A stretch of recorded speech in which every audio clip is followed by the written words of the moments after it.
Good day, here are today's top stories from the Pna Headlines. Visiting Japanese Prime Minister Ishiba has reaffirmed Tokyo's strong commitment to expanding bilateral cooperation with the Philippines following his meeting with President Ferdinand R. Marcos Jr. on Tuesday. During a joint press conference with President Marcos at Malacanang Palace, Ishiba said the Philippines and Japan share aspirations to advance agriculture, trade, economic resilience, and regional security. The Prime Minister said they also addressed key issues such as food security, energy, and economic stability. He lauded President Marcos's deep insight on agriculture as he expressed hope to deepen cooperation in the agricultural arena. The Japanese leader emphasized Tokyo's commitment to supporting the Philippines' economic development, citing the role of many Japanese companies in the local economy. Prime Minister Ishiba also called for continued coordination between the two countries to counter moves to change the status quo in the East and South China Seas. Ishiba reaffirmed Tokyo's commitment to a free and open Indo-Pacific region anchored on international law. He noted China's aggressive actions in asserting Beijing's territorial claims in the South China Sea, which overlap with the West Philippine Sea and the Philippines' exclusive economic zone, as well as in the Senkaku Islands in East China Sea. Japan and the Philippines have recently stepped up defense cooperation as treaty allies of the United States.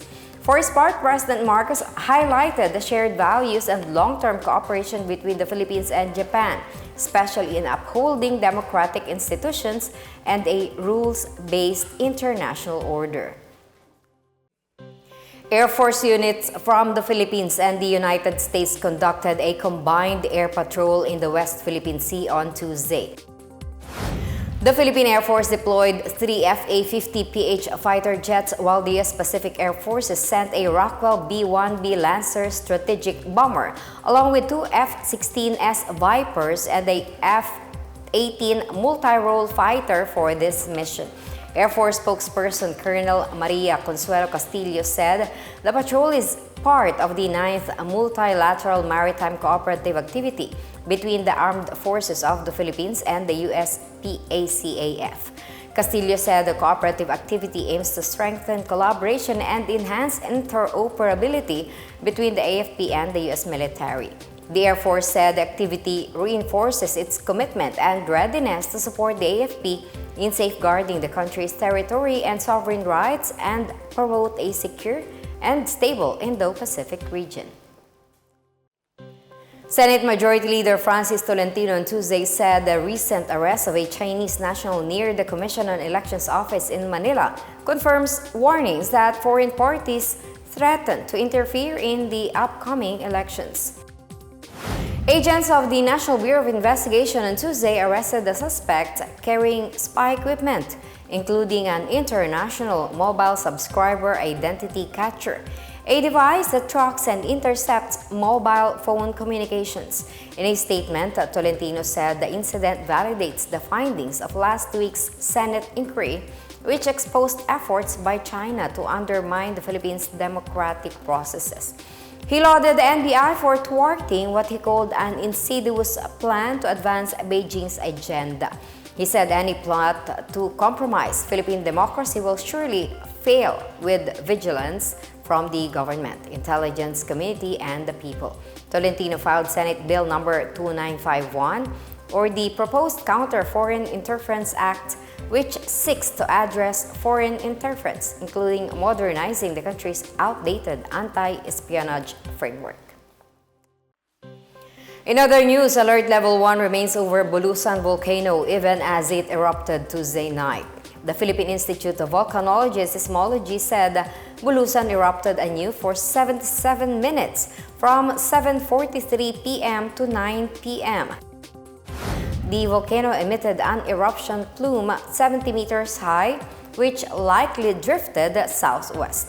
Before the nighttime eruption, Bulusan spewed ash from 5:21 to 5:27 a.m., with ashfall being reported in several towns in Irosin and Bulan in Sorsogon. Rumbling sounds were also reported in barangays Cogon and Bagsangan in Irosi. Philippine said that for the past 24 hours, it recorded 66 volcanic earthquakes, including 6 volcanic tremors that lasted from 2 to 12 minutes. Sulfur dioxide emission was 548 tons per day. Entry into the 4-kilometer radius permanent danger zone is still prohibited, while those near the 2-kilometer extended danger zone must stay vigilant due to the possible impacts of volcanic hazards such as pyroclastic density currents, rockfall, avalanche, or ashfall. PHIVOLCS also warned residents to wear protective masks or wet clothes to avoid inhaling ash.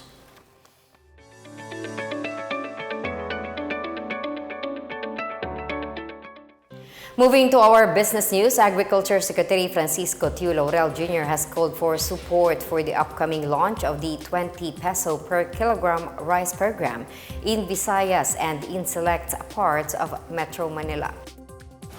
Tiu Laurel said around 4 million individuals or 800,000 families will benefit from the pilot sales of the cheaper rice in Visayas. Select kadiwa ng Pangulo sites in Metro Manila will also be part of the 20 peso per kilogram rice program.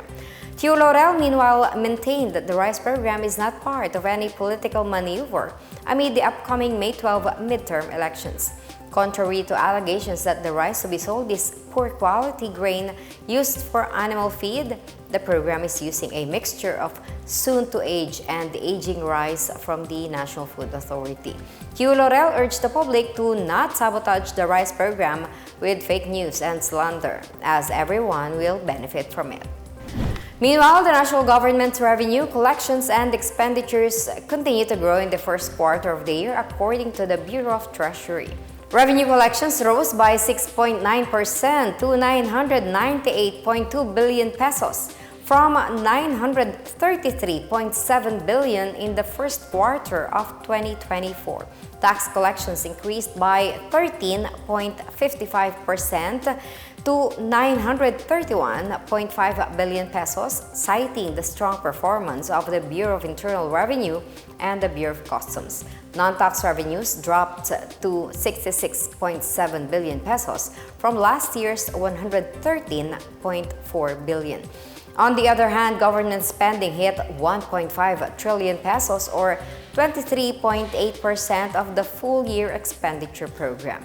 Expenditures in the first quarter of the year increased by 22.4% from 1.21 trillion pesos in the same period last year due to spending on infrastructure and protective social service programs.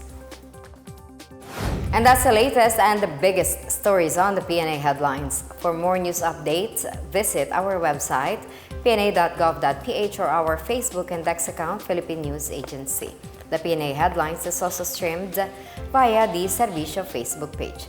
You may also watch the Pna Headlines through the Philippine News Agency's YouTube account and via the News and Information Bureau website under PNA News. I am Marita Muahe. This is the Pna Headlines, bringing stories that unite the nation.